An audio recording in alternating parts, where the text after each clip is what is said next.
U sredu sa Bojanom Bilbijom. Politički talk show. Razgovori sa ljudima koji imaju šta da kažu i spremni su da odgovore na sva pitanja. U sredu sa Bojanom Bilbijom. Radio Beograd 1.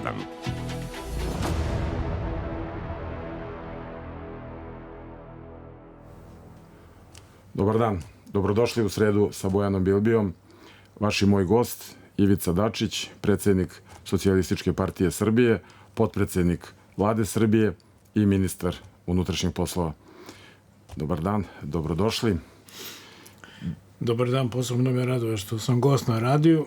Radio je inače jedan zapostavljeni medij sa velikim kapacitetima. A meni posebno drag zato što sam ja svoju karijeru počeo na radiju. Da, mi znamo, vi ste bili novinar. Na početku imate onu iskaznicu novinarsku, pres, legitimaciju. Ali to je iz politike. To je iz politike, pa znam. Ali dobro, politika, RTS, Radio Beograd, to je sve... To je još daleko u prošlosti. Čitam ovde neke informacije sa telefona, pa zato...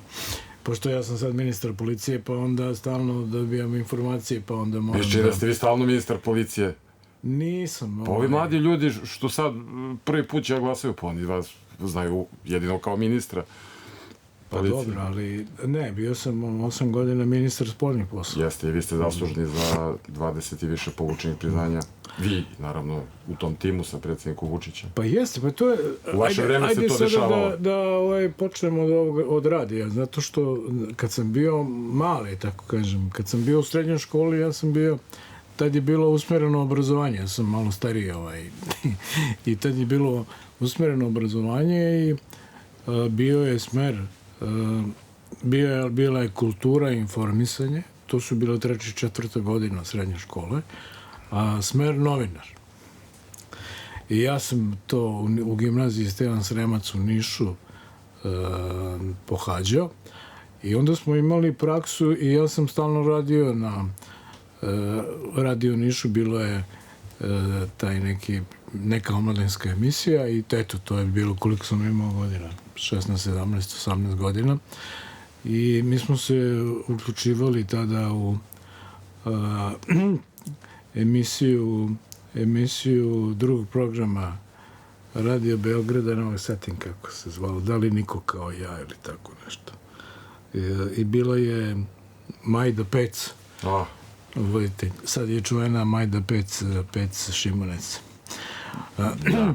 Tako da, od tog vremena mi je nekako ostao radio kao jedan veoma značajan i upečatljiv medij, a naročito zato što u to vreme, to moje deci možda nije danas jasno, nije bilo interneta, nije bilo društvenih mreža, nije bilo Netflixa ili ne znam čega još. Kanala je bilo 2 ili 3, ne mogu se setiti, mislim da je bilo 2 televizijska kanala. Radio Beograd je bio veza sa svetom. Ulazio u svaku kuću, naravno. I čuvena pesma u ponoć posle ponoćnih vesti jednoj ženi Zlatka Manojlovića je označavala noćni program Radio Beograda. Da. Tako da, eto, drago mi je da radite ovde i zaista mi je drago, želim da pozdravim sve zaposlene u Radio Beogradu, kuće koja ima dugu tradiciju. Tako je, hvatamo i korak sa svetom, ovo su neki novi formati. Naravno, danas svet ima nove forme. I ja sam, znate, pored svega ovoga, ja sam kao mali bio i radioamater. Danas biti radioamater je kao u muzeju starina. Znači, radioamater znači da ste preko amaterskih radiostanica mogli da imate vezu sa bilo kojim čovekom koji ima takvu stanicu širom sveta. A danas to možete uraditi preko mobilnog telefona. Radioamateri su uradili ogroman posao tokom NATO agresije. Kako kažem, tehnologija napreduje, čak i štampani mediji više prestaju da budu štampani. I kad ste već pomenuli tu neku kolegijalnu vezu sa novinarstvom, studirali ste političke nauke i vi ste jedan od onih studenta koji su diplomirali sa prosekom 10.00, što je retkost u istoriji i tog našeg zajedničkog fakulteta, ali inače. A onda ste postali portparol Socijalističke partije Srbije.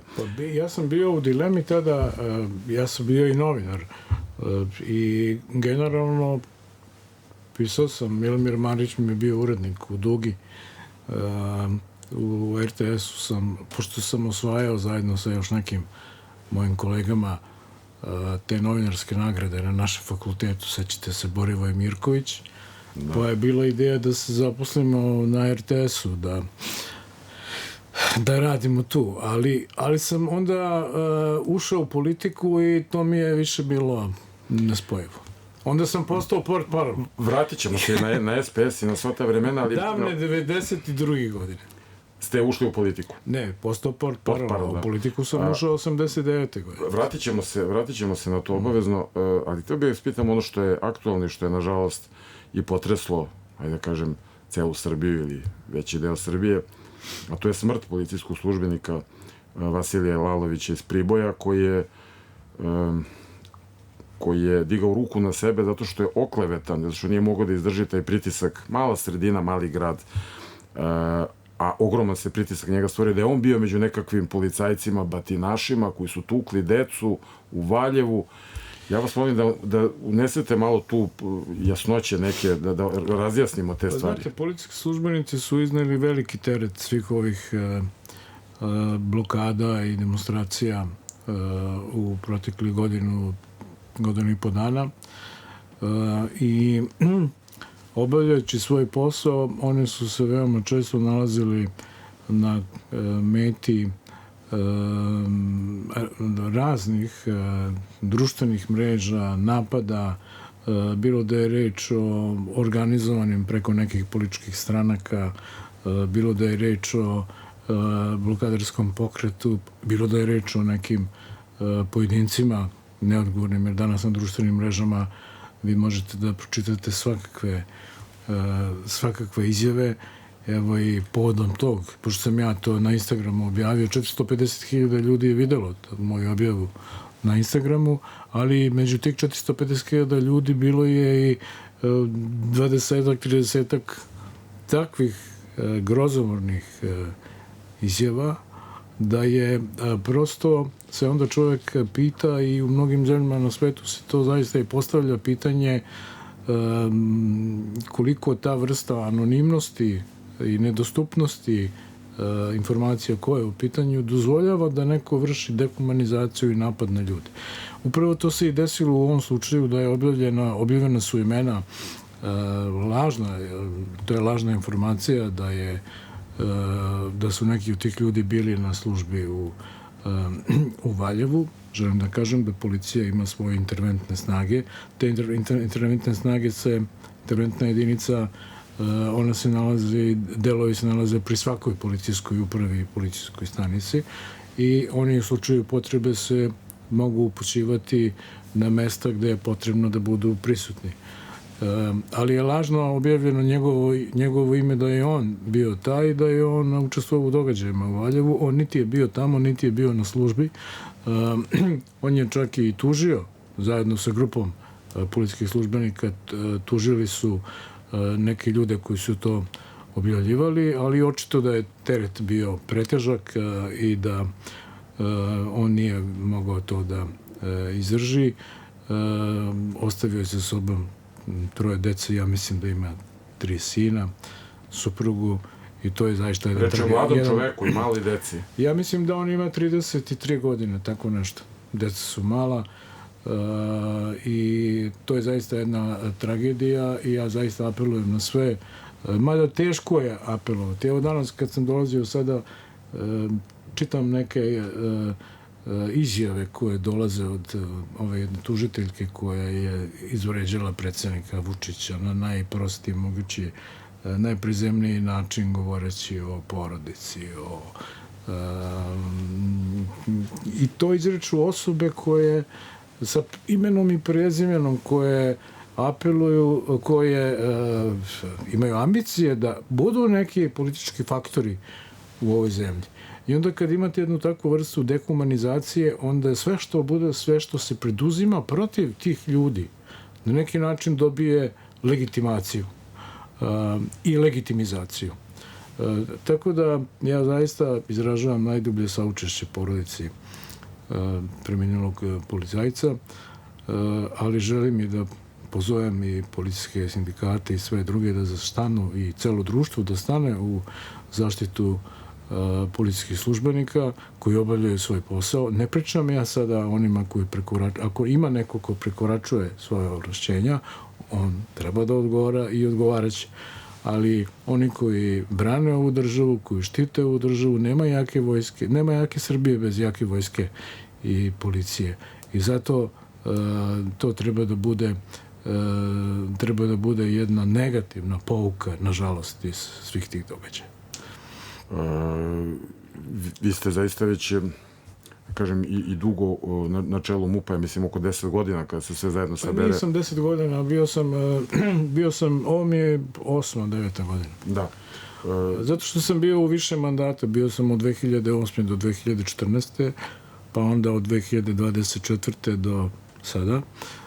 Samo što je to, ja mislim, to je 4. mandat sada, u smislu toga da nisu to bili puni mandati. Dobro, popularni ste kao ministar policije. Vidim, doneli ste razne grafikone ovde. Pa nisu to grafikoni, ja sam to donosio, ali to niko ne želi da čuje, da vam kažem, da vam kažem u stvar. Znači, ovo su stvari, ovo su stvari koje su, mi imamo službu za, i našu upravu za analitiku, koja jednostavno pravi neke pokazatelje. Znate, kad se bavite dnevno nekim poslom, bilo da je reč o politici ili o policiji, vi nemate možda uvid u to kako idu tendencije i trendovi tokom godina. Evo, na primjer, uzet ću samo neke pokazatelje. Znači, ukupan broj krivičnih dela u prošloj godini u odnosu, na primjer, na 2001. godinu, kada je registrovan najveći broj krivičnih dela, manje je za 47%. Pazite, znači, ovde nije reč sada o smanjenju za 1, 2... Kaže da je prepolovljan, je li to tako može se... Znači, evo reći ću vam, znači, broj krivičnih dela koji je bio 2001. godine je bio oko 123.000. Prošle godine je bilo 64.000. Znači, prepolovljan. Znači, pričam sada o ukupnom broju krivičnih dela. Ako govorimo ukupan broj krivičnih dela tog nekog opšte kriminala, takođe je manje za 47%. Ako sada govorimo o najtežim krivičnim delima, a to su ubistva i teška ubistva. Znači, ukupan broj krivičnih dela ubistvo i teško ubistvo u prošloj godini u odnosu na 2001. godinu je manji za 3,3 puta. Znači, 2001. godine je bilo 215 ubistava i teških ubistava. Prošle godine je bilo 66. A šta nam to govori? To su statistike. A tome kad dodamo još i podatak da sad pričamo o prva 4 meseca za koje, ali ajde, možemo da kažemo da i do sada ta tendencija zadržana, u ovoj godini su rasvetljena sva ubistva, sva teška ubistva i sva teška ubistva u pokušaju. Tumačite te podatke. Samo da još kažem neke podatke. Naprimjer, broj silovanja. 2003. godine, to spomenjem silovanje zato što je to jedno od najtežih moralnih i fizičkih krivičnih dela. Bilo je 127. Prošle godine je bilo 53. Znači, manje je imovinski delikti, znači svi pokazatelji su manji. Teške krađe 2001. godine 40.000, prošle godine 6.000. Tako da, ukupan broj, evo sada, na primjer, ovaj podatak, evo pa mi recite šta vi mislite o tome. Krađa vozila. Sećate se kako je to bilo krivično. 2001. godine je bilo 7.225. Prošle godine je bilo 416. A pri tome 85% je uhvaćen i poznat izvršilac. Za razliku od onog vremena kada je taj procenat bio 27%. Ja verujem da je razlog toga, ajde kad ste mene pitali, ja verujem da je razlog toga da su to ove kamere za nadzor koji sad imamo svuda i da vozilo ne može se kreće tako lako po gradu ukradeno da ne bude primećeno. 17 puta manje. Tako da, droge. 2001. godine je oko 3 tone zaplenjeno. prošle godine 14 tona, preprošle 17 tona. Znači, to je kada sve saberete, ne 17, izvinjavam se, 17.000 i 13.000 zaplena. Ukupno je to bilo oko 12 tona za ove 2 godine droge. Znači, kada tome dodate i zaplenu u ovoj godini, znači za ove 2-3 godine je negde oko 18 tona droge zaplenjeno. Evo, videli ste i juče, ja sam objavio da je 20-30 kilograma i kokaina i heroina, marihuana je tu u još većoj količini i tako dalje. Znači da sada... I hoće kaži da smo bezbednije sada društvo? Ja sada samo govorim o nečemu, evo, na primjer, i klasični prekršaj javnog reda i mira. 2004. 70.000, prošle godine je bilo 18.800, bez obzira što je bilo 30.000 javnih okupljanja od 1. novembra 2024. godine povodom tog događaja, pada nasrečnice i stradanja ljudi. Od toga je sigurno 99% tih događaja bilo nenajavljeno, neprijavljeno. Pa to nije, izvinite, samo da vas pitam, ti događaje i ta okupljanja nisu u skladu sa zakonom. Da li vi to tretirate kao prekršaj, kao krivično delo, ili to ne tretirate uopšte? U brojevima govorim. Pa jednostavno... Znate, ako neko zaustavi, evo ja kada bi zaustavio sada raskrsnicu ovde, tu pored zgrade, je li bi to bio prekršaj, krivično delo ili ništa? U nekim normalnim okolnostima, da toga nema, tako nešto nije dozvoljeno. I to je bila zaista... A u nenormalnim okolnostima je dozvoljeno?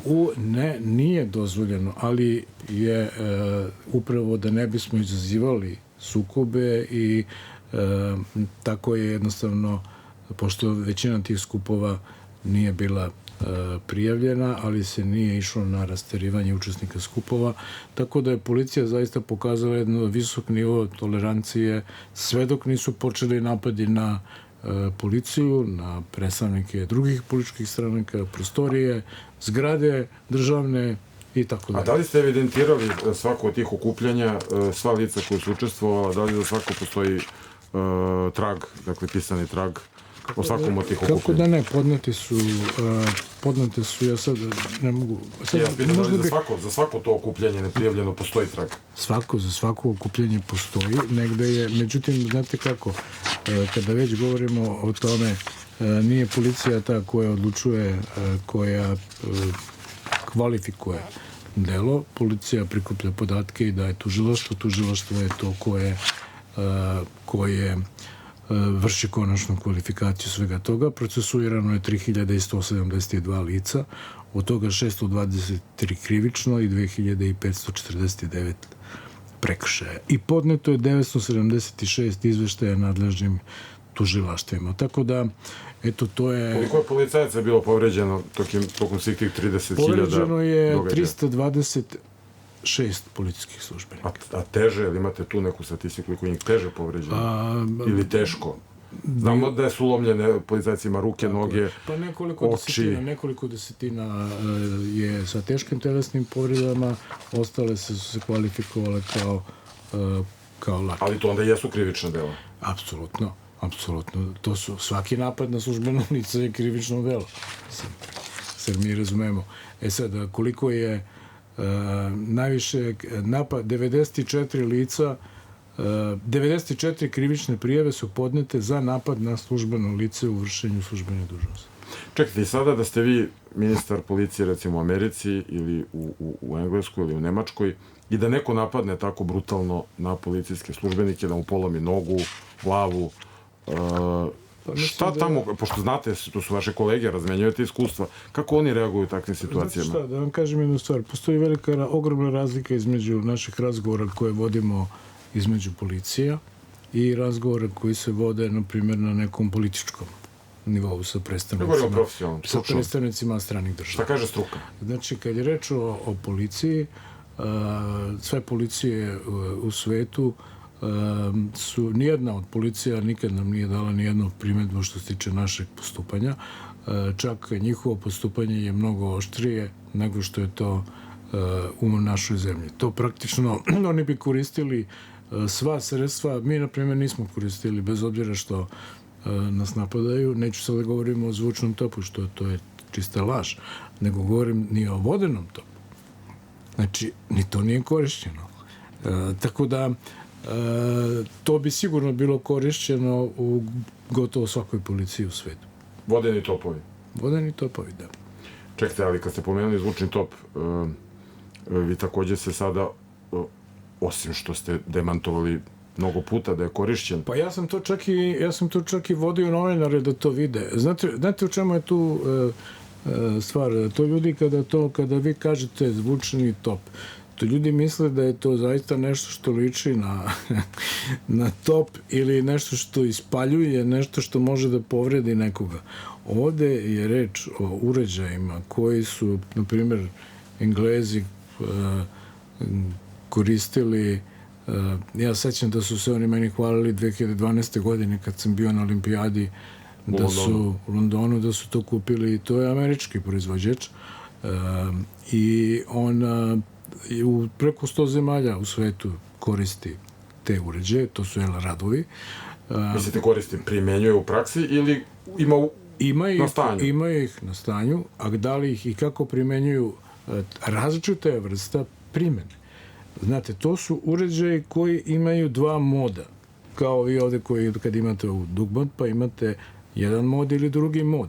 Jedan mod jeste da vi možete na veću daljinu, sa većom snagom, da date neko upozorenje. Naprimer, skop nije prijavljen, raziđite se, intervenisaće policija, ili kad su migranti u pitanju, pošto to koriste granične policije, zaustavite se, pucat ćemo. Takođe, kad su elementarne nepogode u pitanju, upozorenje da se napuste prostorije, da se očekuje neko nevreme, nepogode i tako dalje. Znači, to se koristi često i na aerodromima za rasterivanje ptica i drugih životinja, kad je reč o aerodromskim pistama i tako dalje. Znači, to je jedna vrsta, jedan mod. Drugi mod jeste da vi možete da nasnimite tu, da možete da imate određene, pre svega piskave, pulsirajuće zvukove koji mogu da utiču da se grupe određene raziđu. Međutim, to su dve odvojene funkcije i uglavnom u nekim zemljama, u našoj zemlji, ova druga funkcija nije dozvoljena. Kad je reč o našim uređajima, oni nikad nisu bili korišćeni čak ni u ovoj prvoj funkciji. Kao razglas. Za razglas. Oni su kupljeni legalno. Zato ne treba nikakva posebna dozvola. Čak, pošto je reč očekivao se veliki broj ljudi, na nekom od tih uređaja je nasnimljena ta kao jači razglas, kao megafon, ovo upozorenje da se neko raziđe i ja sam pustio ljudima šta je nasnimljeno. I to je bilo ispred Skupštine. Ovaj drugi mod, ni prvi ni drugi mod nikad nije korišćen. S druge strane, ja sam posle toga jednostavno tehnički ukinuo mogućnost da se uopšte ovaj drugi mod može koristiti.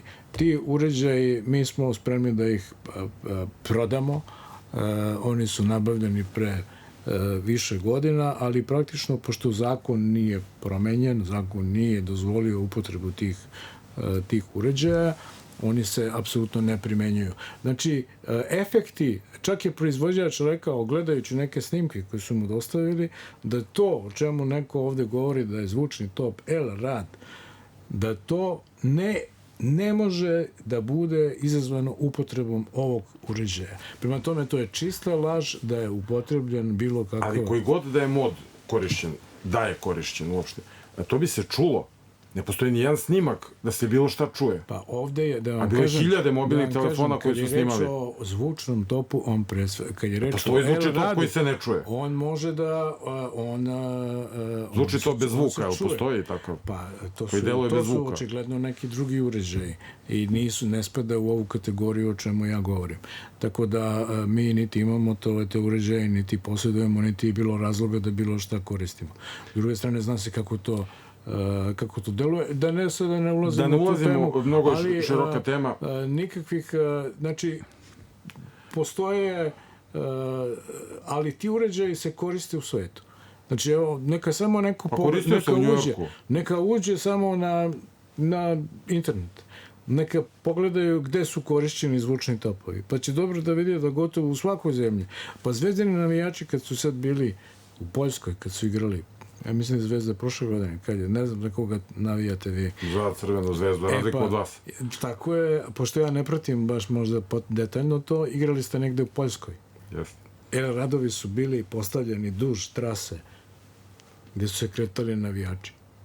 Upravo zato da ako dođe do neke velike gužve, da mogu da ih upozore, jer to se daleko, to je jačiji zvuk, on ide pravolinijski zvuk, ne može da ide pod pravim uglom ili u krivinu. Sad je u krivinu. Dobro, i sada, nakon što se... Ali mi donosimo sada novi zakon o unutrašnjim poslovima, ukoliko on dobije saglasnost skupštinske većine. A kad se donosi taj zakon? Pa mi smo ga već dali na javnu raspravu, poslali Evropskoj komisiji i tako dalje. Nije predviđeno nikakvo pooštravanje u smislu korišćenja sredstava prinude. Evo, na primjer, ja sam prošli put kad sam bio ministar i desilo se da posle mesec, dva došlo je do izručenja, do hapšenja Radovana Karadžića. I bile su nečuvene demonstracije i onda, mislim, čisto da ljudi znaju, ministar nije taj koji odlučuje o upotrebi sredstava prinude. O tome odlučuju lokalni... Čekajte, to je onda kada je pretučen Aleksandar Vučić. O tom događaju govorite. O tome odlučuje šef štaba na toj teritoriji. Znači niste vi rekli da tuku... Ne, ministar nema takva, pa znate, ministar nema takva ovlašćenja. Pa vi znate u kakvom smo mi apsurdu živimo. Znači, oni mene nešto prozivaju, a s druge strane traže u zakonu da se potpuno izbaci ministar, da može uopšte da pita policiju da li se nešto desilo ili se nije desilo. Tako da i u postojećem zakonu policija je operativno nezavisna. Ona postupa u skladu sa naredbama koje dobije od direkcije policije ili štaba koji se formira za određeni događaj na određenom području. Tada se desila upotreba gumenih metaka. 2008. I sećate se da je Borislava Pelevića gumeni metak pogodio u slepočnicu. Ja sam tada zabranio, znači izdejstvovao da se donese zabrana upotrebe gumenog. U Francuskoj se masovno gumeni meci koristili za vreme žutih prsluka. I dalje je ta zabrana... Govorio sam koliko očiju je izbijeno u Francuskoj. I dalje je ta zabrana na snazi i takođe i predsjednik Vučić je isto rekao da nastavimo da to bude zabranjeno. Znači, zato što apsolutno ne želimo da svet se menja. Tako se menjaju i ta sredstva prinude. Pazite, imate danas električne štitove koje koriste policije po svetu. Imate mnoga sredstva prinude, nije nam to prioritet. Nama je ovde prioritet da se pre svega da se stvori jedno poverenje između građana i policije, da je policija tu da štiti javni red i mir, da svi treba da se ponašaju u skladu sa zakonom, a ne da napadaju policiju. Sukobi sa demonstrantima sa blokaderima su počeli kad su počeli da napadaju policiju. Do tada nije bilo ni jednog sukoba. Niko nikada nije intervenisao od strane policije bez nekog razloga. To je zato što policije nije ni bilo na ulici kada su ti događaji dešavali. Kako da... I kad je bilo, bila je, da tako kažem, defanzivna, odnosno samo se branila u slučaju da neko dođe da napada. Policija je dolazila onda kada je bilo ugrožavanja života ljudi, imovine, kada je dolazio do paljevina, do razbijanja, onda je policija dolazila i tada dolazi i do sukoba fizičkih. Ali ja bih samo, pošto da ne prođe ceo ovaj razgovor na ovu temu, ali da dovršimo O temu. policiji. Inače, kad je već kod toga... Pa te sam vas pitam, mogu ja jedno pitanje postaviti? Ako dozvolite. Može, nego da se iskoristim priliku kad se vratio na radio. Ja znam da ste vi Kad se veoma vratio autoritativni. na radio, Dobro. ali bio sam sada da obiđem, pošto znate kako, kuća gde je moj otac rođen, u selu Pretrešnja kod Blaca, koja je pripala mom pokojnom ocu i njegovom pokojnom bratu, a gdje niko od nas, naravno, nije ko zna kad bio, i pronašao sam u toj kući, nedavno sam obišao sliku svog oca, klasa, ne znam koja, iz 64. godine, milicioner.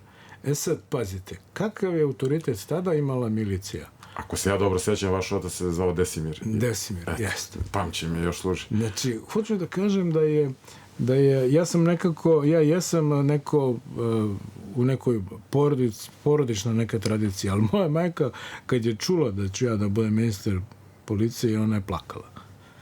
To je mnogo težak posao. I moram da kažem da ga nikad nisam tražio. I kad je prvi put, kad mi je Tadić to predložio, ja sam se naljutio, nisam hteo, 3 dana nisam se nikome javljao, zato što jednostavno ja sam više političar nego što sam policajac. Ali, upravo zato i hoću da kažem da nisam ja policajac. Ja sam ministar koji se vodi računa o funkcionisanju Ministarstva unutrašnjih poslova. Ali zakoni koji su doneti od mog poslednjeg mandata do danas su takvi da je policija postala operativno nezavisno telo, da ministar nema pravo da se meša, sad neko se mene nešto postavlja pitanje, a ja nemam pravo da pitam šta se dešava sa određenim postupkom i tako dalje. Ali znači, da ni ja nemam pravo da pitam ovde ništa. Hoću da vam kažem, a sada Evropska unija hoće da to još više pooštri. Aha. Da maltene policija, što nema nigde na svetu, naravno. Ministre, ja moram da pitam i za nastavak te afere oko zvučnog topa, nekoliko ljudi je privedeno, saslušano, za nekima čak, mislim, poternica raspisana, poput vojnog analitičara Aleksandra Radića, zbog toga što su širili neistine, glasine, uznemiravali javnost o navodnoj upotrebi zvučnog topa bez ikakvih dokaza. Pa, znate kako, ja sam više... Dokle se stiglo s tim istragama? Me zanima malo da... Pa to istragu, evo sad kad me to pitate, opet ja mogu samo da vam kažem da ja nemam uvid u sve to i mi iz policije nemamo uvid u istrage, jer istrage vrše tužioci. Oni nas ne obaveštavaju, samo od nas nešto traže. I mi postupamo po nalogu tužilaštva. Ali hoću da vam kažem da kad god smo se više... Evo i ono što sam malo pre sada pomenuo, na primjer,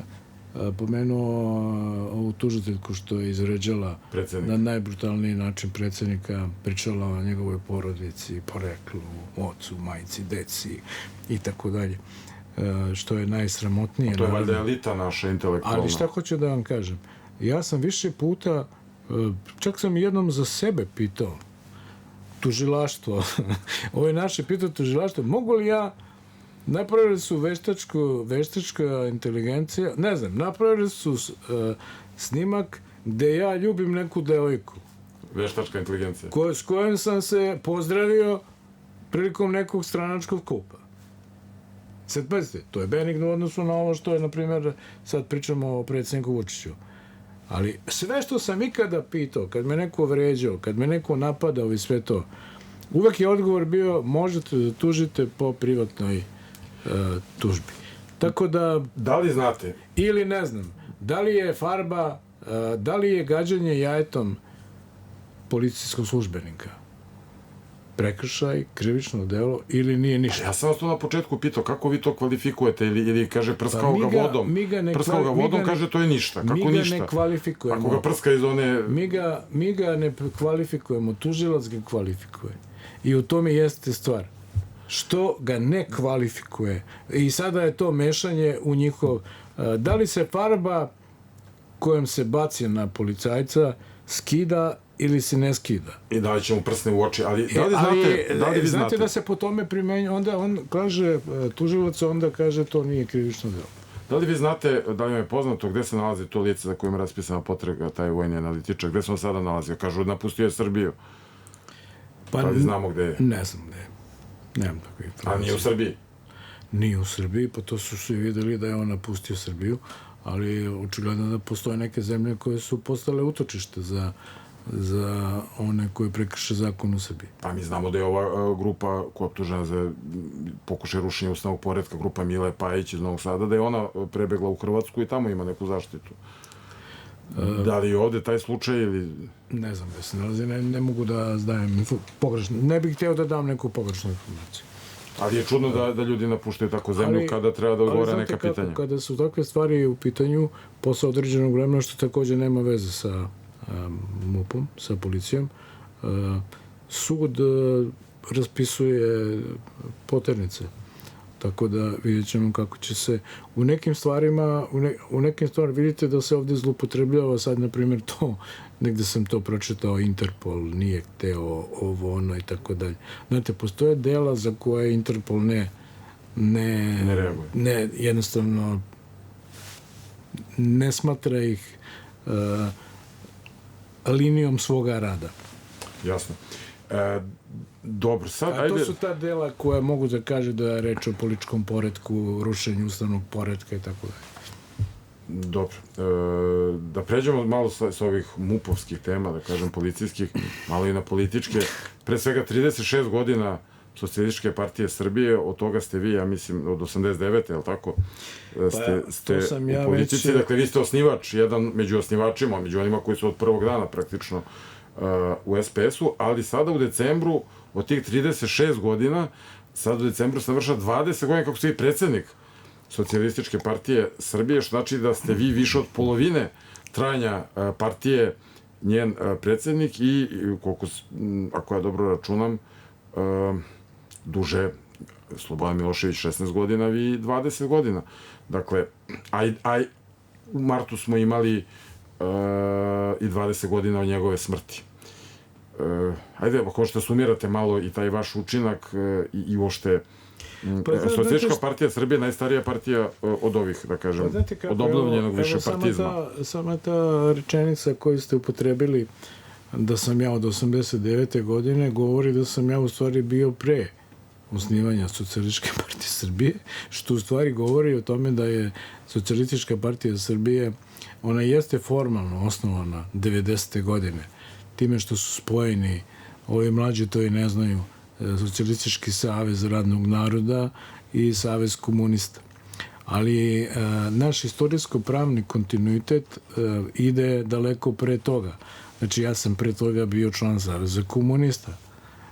Znači, pre Saveza komunista je bila komunistička partija. 52. godine je promenjen naziv komunističke partije u Savez komunista.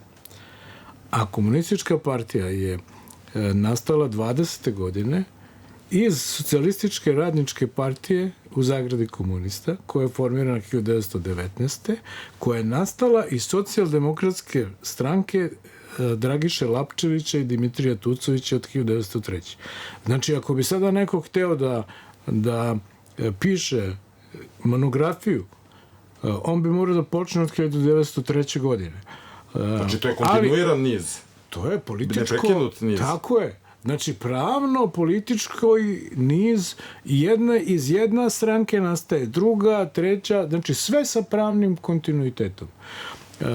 Naravno, mi to nismo... Čekajte, onda znači da ste vi naslednik Josipa Broza. Pa tako je. Mi smo naslednici... Ne, vi lično. Ne lično, on nije bio... Pa vi ste šef partije. Pa dobro, ali ja nisam bio, on nije bio predsjednik, tad i nisu bili... U stvari, on jeste bio predsjednik, ne znam da li bio predsjednik i generalni sekretar, ali to je bila Jugoslavija. Na nivou Srbije su bili drugi ljudi, predsjednici. Pre Slobodana Miloševića je to... Milošević je bio predsjednik Centralnog komiteta Srbije. Pre njega mislim da je bio Stambolić koji je bio i tako dalje, ne znam, pre toga Vlaškalić i tako dalje. Znači, hoću da vam kažem da u prvi predsjednik ovog našeg pokreta je bio Dragiša Lapčević iz Užica i Dimitrije Tucović. Pa onda imate Filipa Filipovića, pa onda tek dolazi Tito i oni tada nisu imali te komitete po republikama, ali očigledno da to je taj političko-pravni kontinuitet. Ja sam se uključio 89. godine kao student, jer je pokrenuta rasprava i ja sam učestvovao u toj raspravi o da li treba uvesti višepartijski sistem i kako partija da se zove. Bio je predlog da se partija zove Savez komunista, partija demokratskog socijalizma. Ja sam bio protiv toga i založio sam se za višepartijski sistem i predložio da se partija zove socijalistička partija ili socijaldemokratska. Znači, to je bilo 89. godine. I tad vaš kolega iz politike, Darko Čvarković, je pisao tekst o tome, za izveštaj sa sastanka i naveo moje reči kad sam ja replicirao Miri Marković, koja me je napala zbog toga.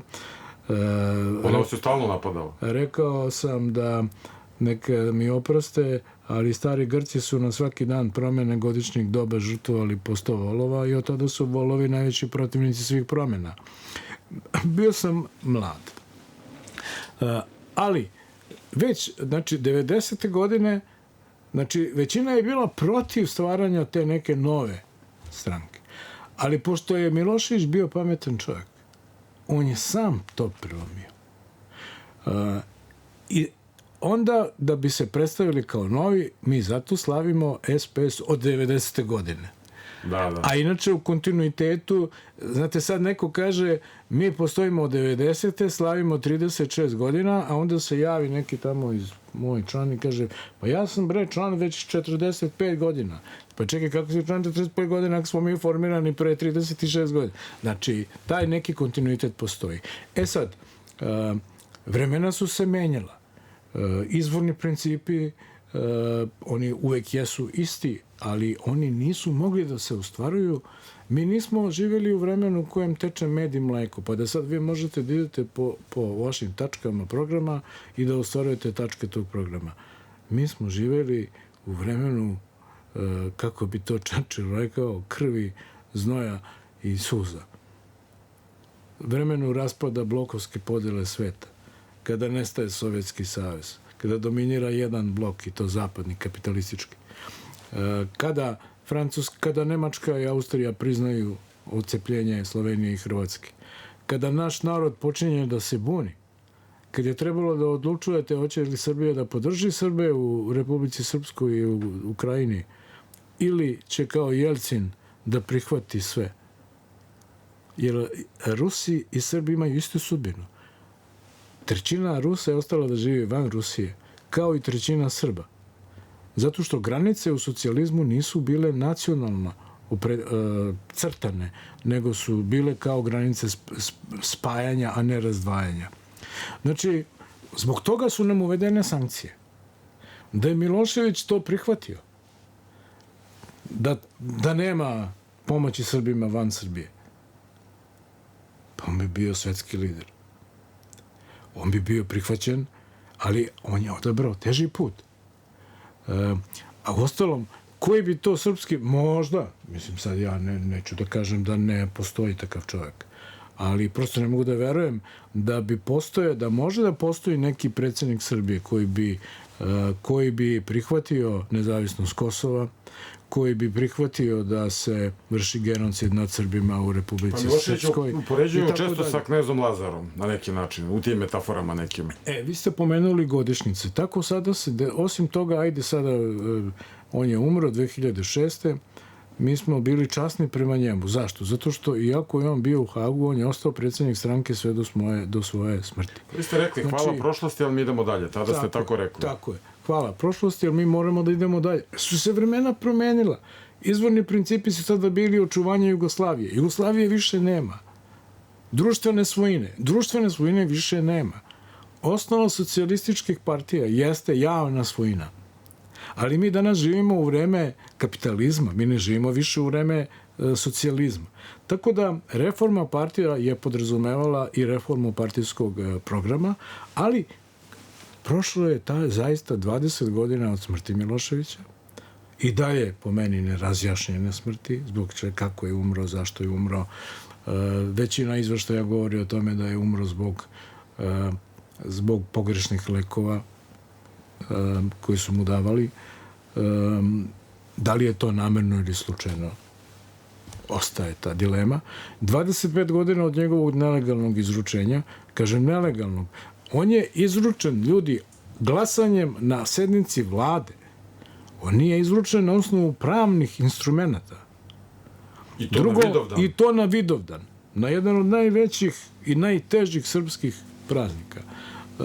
Tako da mnogo ima simbolike i ja zaista mislim da bez obzira kako vreme, znate, prolazi, za 100 godina malo ko će se sećati nekih unutrašnjih razmirica i problema i grešaka koji su bile u vreme Miloševićeve vlasti, ali će se svi sećati da je on izručen na Vidovdan, da su srpski vladari njegovu glavu poslali u Hag i da je on u Hagu umro. Tako da to je jedna od najvećih srpskih sramota i evo ja, bez obzira na to što bi ja mogao da znate, mogao bih, i ja sam na to na sednici glavnog odbora i javno iznosio, da iznesem niz kritika na neko vreme koje je bilo od 90. do 2000. godine, ali nametanje teze da je Srbija kriva za ratove je i dalje aktuelno. Da je Srbija kriva za etničko čišćenje je dalje aktuelno. Pa kako je to Srbija kriva? To bi bilo kao kada bi neko rekao, znači, da su Jevreji sami krivi što su doživjeli holokaust u Nemačkoj. Pazite, ako vi imate podatak da je u Kninu živjelo, da danas u Kninu ima, čini mi se, 3000 i nešto. Ali rekli su, nacisti su govorili da su Jevreji sami krivi za sve što im se dešava. Govoreno je tako. Pa znate šta, pa ja zato i kažem, ali... Nije to nezamislivo. To je veoma zamislivo. Nacisti i danas neki moderni nacisti to isto govore. Da su Jevreji sami krivi za ono što im se desilo. Najveći zlotvori danas napadaju kada žrtve ukažu na etničko čišćenje ili kada u određenom afektu govore i spomenu... Govore da su Jevreji ugnjetavali Nemce. Tako je, da su oni upravljali finansijama i tako dalje. Da su oni vršili genocid, neku vrstu genocida nad Nemcima. I da su sami krivi za ono što se desilo. Je bilo više miliona manje posle Drugog svjetskog rata. Vi sad ovde imate... Pa i Srba je više miliona manje. Sad. Nego pre 34 godina. Ali su Srbi na optuženičkoj klupi. I vi kad pogledate da je u Sarajevu bilo 157.000 Srba i 50.000 Jugoslovena, 91. Da. A sada ih ima... I u Prištini je bilo 80.000 Srba. U vašem Prizrenu koliko je bilo Srba? U Prizrenu je bilo... Nije bilo to... Ja ne znam koje godine. 91. je bilo 11.000. U vašem rodnom Prizrenu? U mom rodnom Prizrenu je bilo 11.000 Srba. Sada ih ima po njihovom popisu 200. To je vjerojatno računano neka sela oko gde su Srbi i dalje ostali Srbi, ali u samom Prizrenu ih ima 20. To su ti genocidni Srbi koji su toliko genocidi da i nad samim sobom valja izvrše genocid. I kad sada, na primjer, Snežana Paunović spomene to, a ona je rekla, da podsjetim šta je rekla, ona je govorila o Albancima koji su doseljavani preko planine iz Albanije, naročito posle Drugog svjetskog rata, kako bi menjali etničku strukturu, da bi ih trebalo vratiti u Albaniju. Pa nije ona rekla ništa što nisu već mnogi rekli ovde u našoj zemlji na tu temu. Samo bih podsjetio da u toj peći je živjelo 20.000 Srba i ona je tamo živjela, a danas ih ima samo tamo oko... Čekaj, govorimo o ministarki, inače potpredsjednici SPS-a Snežani Paunović, koja je sa malim detetom u naručju od 2 godine bila prognana iz svog grada rodnog Peći, iz svog stana u koji se nikad više nije vratila. Tako je. A tuži je Gervala, koja je ćerka nacističkog kolaboracioniste Gervale, koji je bio... Nije on bio nacistički, nego je deda bio nacistički. A on je bio disident, anarhista. On je bio disident, ali on je bio, znate kad je on postao disident? 80. godina. Da. Pa tad nije bila Snežana Paunović. Nije bio ni Sloba Milošević. 81. godine, kad su bile demonstracije. Govorimo o Doniki Gervali Švarc, koju je Kurti imenovao za svoju šeficu diplomatije i koja je jako važan faktor. Ona je sada ministarka, ja mislim, pravde. Jeste, i koja ima jako, to ne treba kriti, jako dobre veze u Berlinu, zar ne? Ne, ona je udata za... bio je parlamentarac, ne znam da li je sad muž Tako je, pa ja o i da li tome je i govorim. dalje u braku, ne znam, nije bitno. Ali ja sam se interesovao za nju dok mi je bila koleginica. Ali šta hoću da kažem? Sećate se kada je u Makedoniji došlo, u Severnoj Makedoniji došlo do albanskog opšteg napada na makedonske institucije i opšte na teritoriju. Ali Ahmeti i ekipa. I tada je jedan deo... A taj Ali Ahmeti je sad uvaženi član tamo u Makedoniji, ali šta hoću političar. da kažem? Da je jedan deo došao sa Kosova, to je OVK.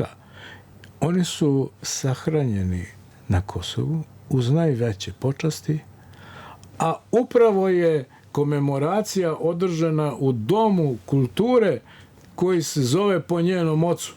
Tako je. I sada znači oni su pokušali da izvrše etničko čišćenje ne samo Srba, nego i Makedonaca. Mada pocepaju još jednu državu. I sada mi treba da se pravdamo nekome zbog toga. Ja naravno svakako da bi bilo bolje da Snežana nije upotrebila taj izraz, jer taj izraz možda i ne odgovara onome što je ona rekla, jer ona je govorila o tome da je veštački menjena nacionalna struktura time što su dovođeni ljudi iz Albanije, ali ti ljudi iz Albanije nikad, oni su postali danas deo tog nekog albanske većine na Kosovu. A nikad nisu poreklom sa Kosova. Ali ovo je zaista nije korektno da se sada prebacuje sa žrtve etničkog čišćenja krivica na nju ili na Socijalističku partiju Srbije. Uostalom, evo, da pogledamo sve gradove. 240.000 Srba prognano sa Kosova i Metohije. Vratilo se, ja mislim, da li 1,3 ili 3% Pa i oni koji ne se mogu vrate, se... sad im ruše imovinu Kurti sa bagjerima, evo sad šta se juče. dešava?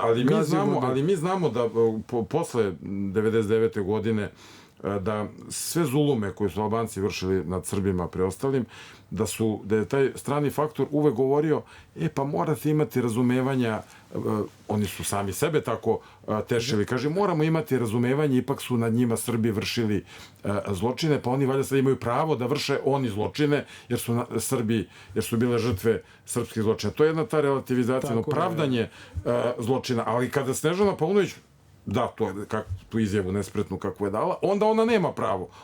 Srbi nemaju pravo na emocije. Ona koja je etnički očišćena i koja nikoga nije očistila. Tagervala je govorila da od Amerike nema pomoći, nego Albanci moraju da uzmu oružje u ruke da se izbore za nezavisnost. I sada ona tuži Snežanu Paunović. Ali dobro. Paunović sad zameraju još nešto. Vidio sam ovi evropsko-američki mediji su je pronašli da ona prima nekakve plate u apotekarskim ustanovama i svašta nešto. Izgleda je ona, što hoću kažem, kao vaša najbliža saradnica, ali kao da je ona kao vaša najbliža saradnica izgleda nekom velikom udaru sada odjednom, su je sad sve pronašli. Zbog ove Sad je ona kriva izgleda za sve. Zbog etničkog čišćenja i tako dalje. Znači, te institucije na Kosovu i Metohiji nije formirala Snežana Paunović. Neka se pitaju pa ko je bio, sad oni kažu odakle sad pa to je bila politika i Koštunice i svih redom da se ne gase institucija na Kosovu i Metohiji da bi jednostavno zadržali srpsko prisustvo na Kosovu i Metohiji. Ali hoću da vam kažem da mi iz ovoga se jedan deo opozicije i stalno se vraća na tu temu da je Srbija kriva za etničko čišćenje, Milošević kriv za etničko čišćenje, za ratove i tako dalje. I onda je svaki zločin prema Srbima i svaki zulum je opravdan. I to je nešto što je... To je poenta Srebrenice. I to je upravo... Da nad Srbima može da se vrši agresija zato što su Srbi genocidni. Zbog toga i protestujem. Ja kažem, ja ne želim sada, nisam ja taj koji treba da brani sada nekoga. Ja sam i Snežana sama kaže da je ona pogrešno se izrazila. Ali prebacivanje, sada ovih govore, eto, mi smo izvršili etničko čišćenje, sad ispada kao da je tačno da smo mi izvršili etničko čišćenje. Što, još jednom kažem, Podaci koji govore o tome koliko Srba gde ima, govore o tome da su Srbi očišćeni i iz Zagreba, i iz Knina, i iz Sarajeva, i iz Prištine, i iz Peći, i iz Prizrena i tako dalje. Ali Snežana Paunović nije nikoga očistila, to je činjenica i ona je samo dala jednu lošu izjavu. Pa to je verbalni, ajde da bude verbalni delikt. Pa da, očistila, ako mogu tako, sebe sa svojom malom ćerkom, ali ja nešto drugo. Uostalom, naša politika, kad je u Srbiji bilo negde nekih etničkih čišćenja, ko je koga proganjao ovde u Srbiji? Pa teže je bilo u Srbiji biti Srbin nego... Ma ni sad nije lako, ministre. Pa ja vam zato i kažem... Da vam kažem, nešto još moram da pitam. Vidite, upravo ti neki mediji koji sada razapinju Snežanu Paunović, nekako čini mi se imaju mnogo blagonakloniji stav prema vašem drugom kolegi partijskom, a to je Branko Ružić. On je čest gost tih medija, upravo gde je Snežana sada na stubu srama. Kakvi su ošte i vaši odnosi sa njim? On često daje kontradiktorne izjave u poređenju sa vašima. Najavljivali ste da će možda biti i razgovor o nekoj njegovoj partijskoj odgovornosti. On je bio kažnjen, do duše 6 meseci je suspendovan sa funkcije. Mi smo, kad već govorite o tom našem jubileju, mi smo imali nedavno sednicu glavnog odbora, jasno smo utvrdili sve naše stavove. Partija je, nijedan pojedinac nije iznad partije, prema tome svako mora da se pridržava politike, sve što neko bude radio suprotno politici i odlukama partijskih organa, naravno da će biti predmet rasprave na našim partijskim organima. Mislim da to pre svega svako treba da odgovara za svoje postupke. Što se tiče SPS-a, mi smo prošli jedan težak period. Znate, posle 5. znate vi neku partiju koja je preživjela državni udar? Mi smo preživjeli 5. oktobar. Mi smo preživjeli 5. oktobar, znači, i ne samo to, sve smo se vreme, i sada govori neko o nekom našem, niko ne pita, sada neko kaže, vi ste propali, vi ovo, vi ono.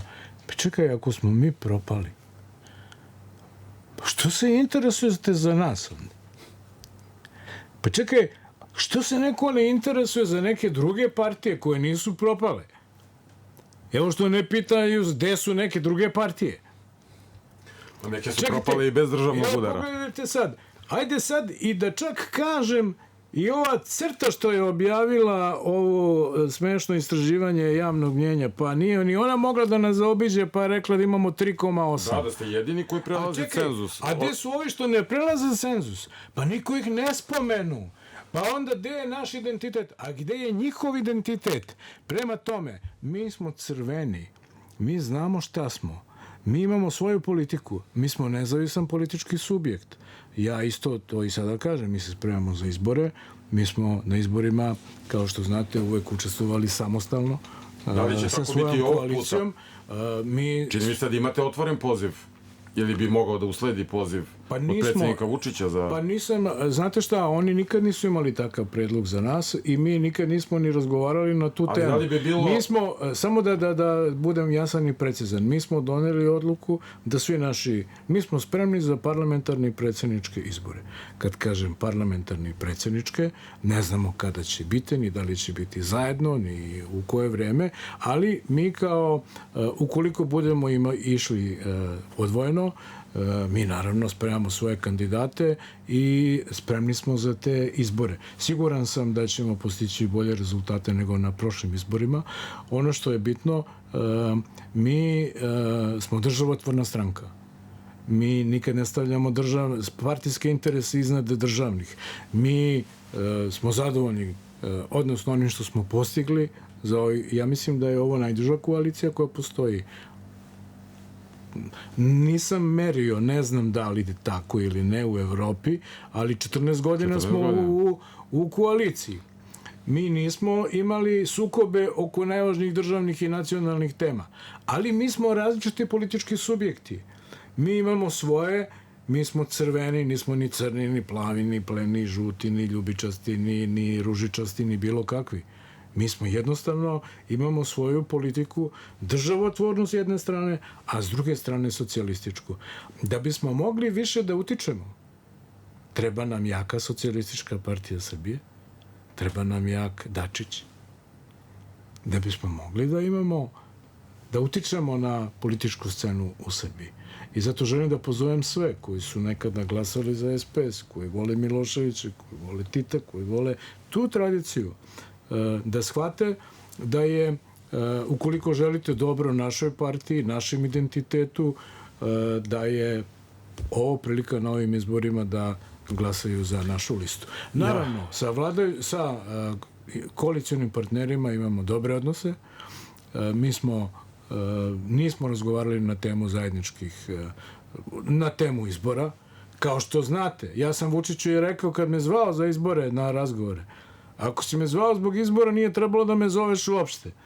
Jer ja nisam za vanredne izbore. Mislim da će vas zvati ponovo, ali o tome ćemo hoću da kažem u nekoj od sledećih da treba emisija. da budu redovni izbori, ali ako budu vanredni, mi smo spremni da o svemu razgovaramo, ali mi smo do 25. avgusta dali rok svima našim odborima da istaknu naše kandidate i kao što sam rekao, juče, danas, sutra, Socijalistička partija Srbije će ostati značajan faktor na političkoj sceni. Ja vam se puno zahvaljujem. Ovo je bio razgovor sa Zovite me u noćni program, to je duži period. A ja vas ponovo čekam u sredu sa Bojanom Bilbijom.